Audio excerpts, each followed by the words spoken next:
Hey, what's up? It's Valar. Hope everybody's doing awesome. Before I get into it, I actually wanted to just tell everybody that I am regularly streaming on Twitch now. I started last night to do a regular schedule. It's going to be every Monday and Thursday around 8 p.m. Eastern Standard Time. We had some fun last night building like an allure. Actually, also working on Scyl of the Drakes, which this video is going to be about. She is the free-to-play legendary that you can get at the... I can't even look at the daily rewards anymore. They're gone. There is no more daily rewards. She's the last daily reward after you've been playing for like 6 months, basically. So 180-day login reward is what Scyl of the Drakes is. We're going to look at her. I'm going to be doing regular Twitch streaming. So come join us on Twitch Monday and Thursday nights, 8 p.m. Eastern Time. Potentially more, but that's like my dedicated schedule right now. Just a couple nights a week. Chill, hang out. I plan to stream for like 3 hours. Around that time each time, and it's kind of fun and chill. We got some cool things going on that I'm going to make YouTube content on from stuff that we actually do in the stream just for fun. So anyway, let's get into today's video on Scyl of the Drakes. So I may do a follow-up video on her too. So this video I want to do with her completely unbooked because I want this to be from the perspective, sort of from the perspective, that it would be free to play to get her. Now the gear I have is not going to be free to play or anything like that, but I want it unbooked take on her to show what she does without any books invested in her. So what does she actually do? Let's look at what she does. In my opinion, I think she's actually really good crowd control. I don't know that the multiplier is going to be that good on her hits, but it could also be the way I have her built. So anyway, she has a one-hitter. On her A1, 20% chance to place a 30% decreased speed debuff for 2 turns. It also has a 30% chance of decreasing the target's turn meter by 15%. So that's kind of nice. Kind of gives you a little bit of control and then a little bit of decreased speed too. A little bit of damage would be from books, and you can up this to a 40% chance if you were to book it. And actually a 50% chance on the turn meter too. This A2, I think, is where a lot of her utility comes in. And I really do plan on doing her, well, woo! I mean, if you look at her, I mean, why wouldn't you plan on that? And maybe, I don't know what she looks like under the mask, but anyway, you know. So I plan on using her in Faction Wars is what I was going to say.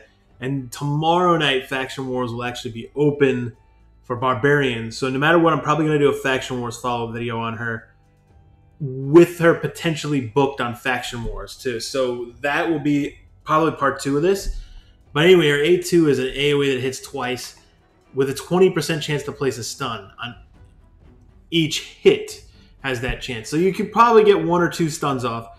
It's actually a fairly low chance, which you could book up to a 35% chance if you were to book it, and you can increase the damage a little bit too and get it to a 3-turn cooldown.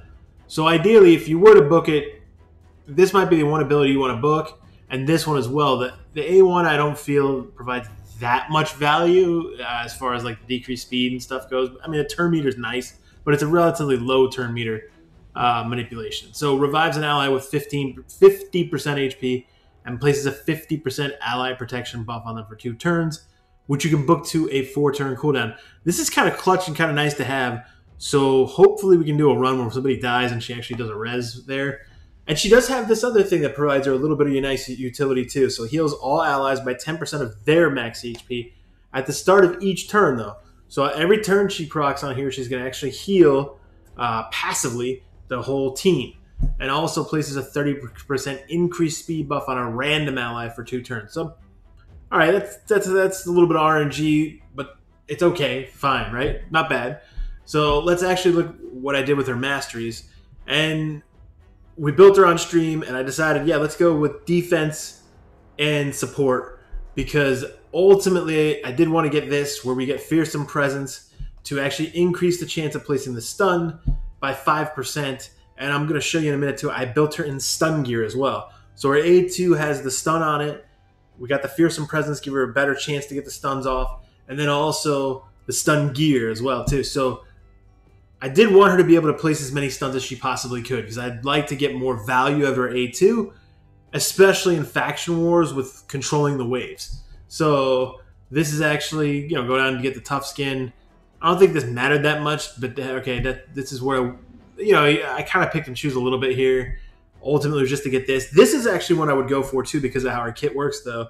Harvest Despair, which to me actually seems like a little bit of an underutilized mastery, but it has a 60% chance of placing a leech debuff for 1 turn when she places a stun. So that's kind of cool. And the fact you can get some extra heals, so she got her a 10% heal, plus if she places the leech, and it'd be ideal if she gets AoE stuns, and then she also places some leeches, you could have a little more healing on the team too. So there's some pretty good utility when you actually think about it like that, right? But then she also increases the amount of healing and value. The shield buffs cast by her by 5%. She doesn't do any shield buffs, but she does increase healing with that, which is good. And then 50% chance to remove 1 random debuff for this champion when they lose 25%. I just kind of went with that one because I wanted to get down to here. And then what else is this? 50% chance of increasing turn meter. Because I do, when she's an ally's attack with a critical hit, I do want her to try to get as many turns as possible and get some turn meter up too. And then did put Selfless Defender on her because she's actually pretty tanky, pretty sturdy. I've noticed she's solid as far as defense goes. She can survive is basically what I'm trying to say there. So you can go a couple different routes here. But I went the accuracy route. I mean, I guess if you wanted to get more value out of the heal, you can go this route. But I felt like I needed more accuracy on her because I want the debuffs to land is why I went this route. So accuracy there with the charged focus. Again, Swarm Smiter. I did Arcane Celerity because not using her in Clan Boss or anything, and I want to proc as many turns as I can. Increasing turn meter is always good. And then Lure of Steel, some basic artifact stats. The only basic artifact set I'm using is defense, but hey, that's fine. Cycle of Magic to hopefully reduce, it's small chance, but reduce the cooldown on one of the abilities. And then Lasting Gifts because she does have the increased speed, and then she has the Ally Protect on someone if she actually reses them. So I figured, okay, well, why not put this on there too? So that's a build I have on her masteries. I know what her skills do. Now let's look at the gear that I actually put on her. So gear wise, I put stun gear on her. I'll show you the gear I got: double crit rate, double HP. I didn't actually roll the speed on this just yet, which I could, but I wanted to save some of the glyphs was really it. Because it was I only rolled the stuff that had higher speed stats on it, accuracy. So pretty nice stun gear there. Another nice piece, but the double speed, crit rate, flat defense, but whatever. It's not a bad piece. Double crit rate on this, a little tiny bit of speed. Crit damage gloves. I wish they were 6-star, but they're 5-star. I'll take it with double defense and accuracy. No speed on that, but that's actually not bad for those gloves. Defense chest with double crit rate and a little tiny bit of speed. And then speed boots with defense and crit rate on them. So that's kind of the route I went there. And then on the jewelry or accessories, whatever it's called here, defense ring with double defense on the rolls there. So that was pretty good. Plus, I got a nice bump on the glyph. I guess the top was 8%. I could have got there. I missed it by 1, but hey, I'll take that all day long. Crit damage on the amulet with double accuracy there. So this is the part that's not necessarily free to play, is the gear. You do need to put some gear into her to really make her shine, I feel like. But there's options for her. This is just one option to build her. You could probably build her in a DPS way, I feel like, too. But I wanted to build her more in the crowd control mechanic way right now. So accuracy, defense, attack doesn't matter, but whatever. I just glyphed it anyway. Speed, HP. Now we're going to run around a few different areas. So I know I'm going to need to buy some of that, so we'll do that real quick. I'm actually going to show her in campaign first off. You're not going to use her most likely in campaign, but I did throw her in there when I was trying to get her to 60 and just let her solo it to increase how fast she got to level 60, basically. But she can do it in about, I want to say 20 seconds, which isn't terrible. I mean, it's not bad at all, right? So you see right there, 23k, and I believe that was her A1. Yeah, 28k. She's 28k. So she does pretty decent damage. Now, granted, this is actually against campaign where they're a lot weaker, so it's not necessarily great to say that she does good damage based off of this, but it's not terrible. And then 31k right there. Okay, 31k again. So 24 seconds. Not bad. Not bad. She's a sub 30-second farmer. She's not a top tier farmer by any means. And hopefully 6 months in, you're not using. You can probably get your starter hero to actually farm a little bit better. But let's actually show her. I'm going to showcase her in as many dungeons as possible. So I actually do want to do that, and then I'm going to showcase her here. I'm working on my man-eater.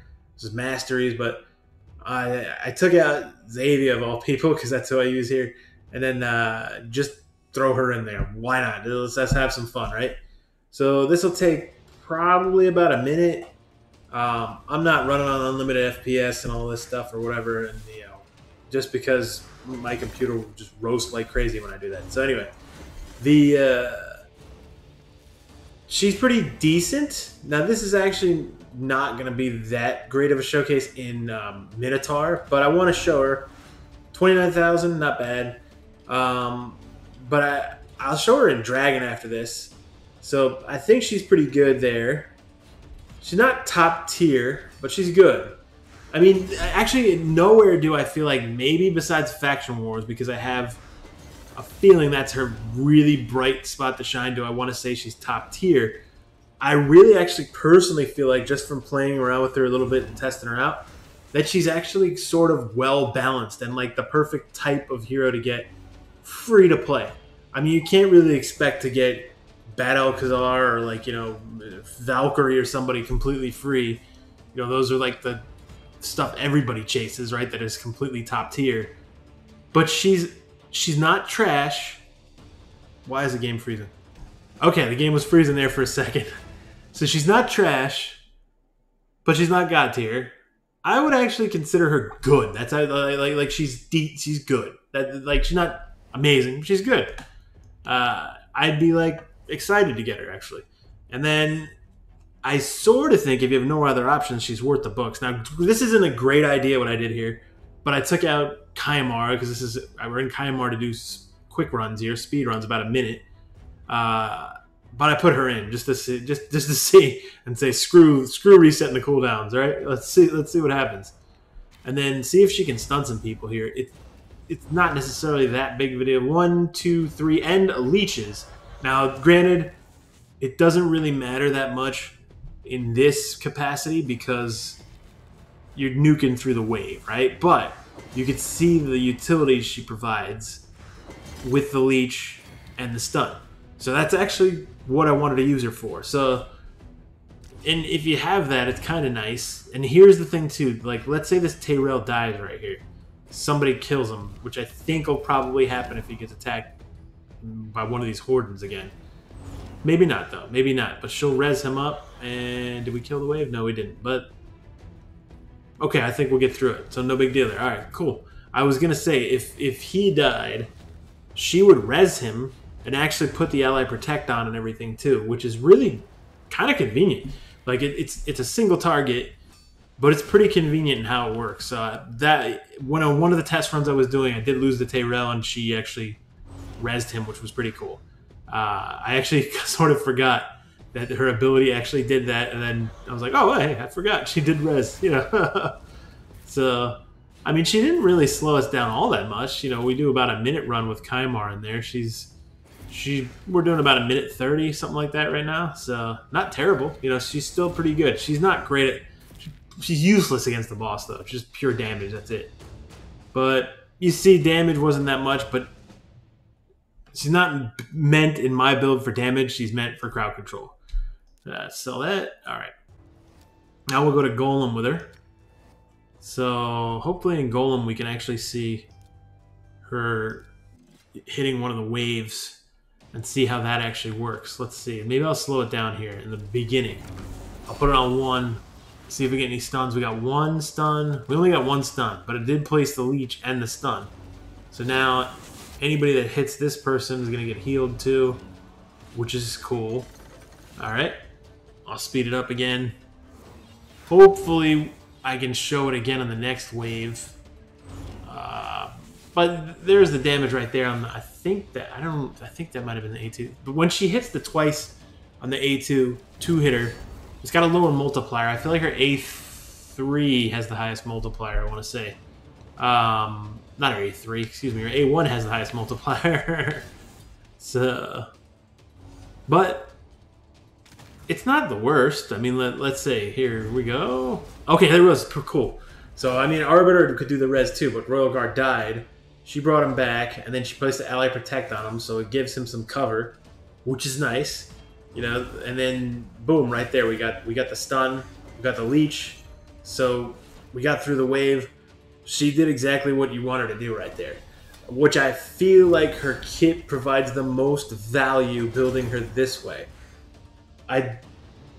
Maybe you could build her super good damage and just pump out DPS with her. I don't see it though. That's just my opinion. Maybe you can. But I think the way her kit works, I would recommend building her to control waves. That's kind of the crowd control build. That's kind of it, really. We'll test her out after this in Spider. So we did Dragon, we did 3. Maybe I don't know how good she's gonna be in Spider actually. So I'm not sure I would use her there at all, really. But we'll try it out anyway. I have not tried a single Spider run with her either. So I actually did try Golem runs, Dragon runs, that type of stuff, but I didn't try any Spider runs with her at all. So there's that. Or Fire Knight runs yet. So I'm not sure I would want to use her there either, though. She doesn't provide much value at all. So, I mean, she does, like the turn meter reduction, but she doesn't have a multi-hitter. She's good wave control, but I feel like that's not where she's going to shine. And I think Spider's not where she's going to shine either. We'll do Arena, too. That I don't want to forget. So we'll try to put her in an Arena battle. That wasn't bad, actually. So 412. She does a little bit less damage than Stag Knight, but she does her job. Her utility is different than damage to me. Man, this gear is just garbage. All right. Let's do it. Let's experiment a little bit. Let's go for it. See if she can do anything on Spider. Whew, who the hell do I take out here? Screw it. I'm going to take out Kaimar again, which is probably really dumb because now it's going to just delay this big time. If we fail, I don't even care. I'll just keep it. I'm not even going to cut it out or anything like that. I don't care. I mean, I'm not going to use her at all here. Oh, wow. She did get a lot of stuns off, though.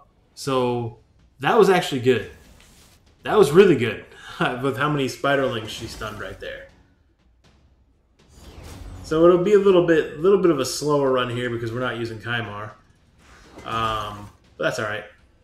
So after this, we'll do some arena battles and then we'll call it a video. But again, do me a favor. Join Twitch. I'll put a link in the description to my Twitch channel too. So follow me on Twitch. Come watch the streams and stuff too. We'll just have fun. It's chill. I play music. I take requests. The only thing is no death metal. I'm sorry if you like death metal. I don't. Yeah. So, but the all right, this isn't actually as bad as I thought, man. All right, if one of these royal guards is off cooldown and takedown, I wasn't really paying attention right there. There you go, kill it. There we go. That's good. That was a lot better than I thought. A lot better than I thought. 353 is not much damage, but she did allow the stunning, and maybe she was just there, but you know, that's all right. Man. You see, I get kind of picky now because if it's an attack ring, I want it to have attack in one of the substats, and this is just not perfect. I want perfect gear now. All right. Let's see. All right, let's go do some arena with her. I'll refresh it so we're not like... We got some tough teams here. Jeez. Oh, man. All right. I don't feel comfortable saying that. Maybe we'll go with this team right here, the one with the level 50 War Maiden. Granted, I've got Hegemon, so I don't know why I'm being that cautious, but whatever. All right, I'll just run it at 1x so we can actually see what happens here. And hopefully she gets a turn off. Lysandra did that whole whatever energize move that sucks everybody's turn meter away. She hasn't even gotten a turn yet, so this isn't really a good showcase of her. Come on. Get one turn off. I mean, Rotos is just slaying everybody. Okay. She got one turn off. She got stun and a leech. I mean, I guess if you built her faster. She's not fast enough. So I'll go back and show the total stats, too. I forgot that. And then we'll end the video. So my opinion is I wouldn't really use her in arena either. I would use her in dungeons, and I think that's where she's going to shine. And she's good. So I think she's worth building and investing in. Decide on the books or not. I'm going to do a follow-up video with Faction Wars on her. But here's the total stats for her. 36,000 HP, defense 4,400, 183 speed, 90 crit rate, 195 crit damage. So I could pump that more. I would like to. And maybe she'll do more damage and 261 accuracy. But I feel like that's a pretty damn solid build. And you kind of see what happens there. So please, if you enjoyed the video in any way, if you found it fun, useful, whatever, please subscribe to the channel. I appreciate everybody that's actually subscribed or anything too. We need to get this thing to 2,000 subs. So I'm going to do two things when we get to 2,000 subs. I need to get to 2,000 subs by June 30th for one of these to happen. So Polarium, if I get to 2,000 subs, will let me give you guys gems. That's cool. That can happen anytime. I have an account that I'm going to give away that is a top tier account. It's got Dracomorph, it's got Valkyrie, it's got all that stuff. Somebody quit and gave me their account.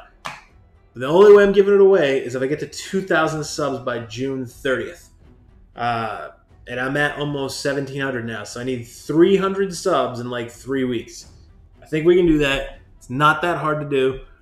Thank you very much for the support. I really do appreciate it. I'll be back soon with another Raid Shadow Legends video. Cheers.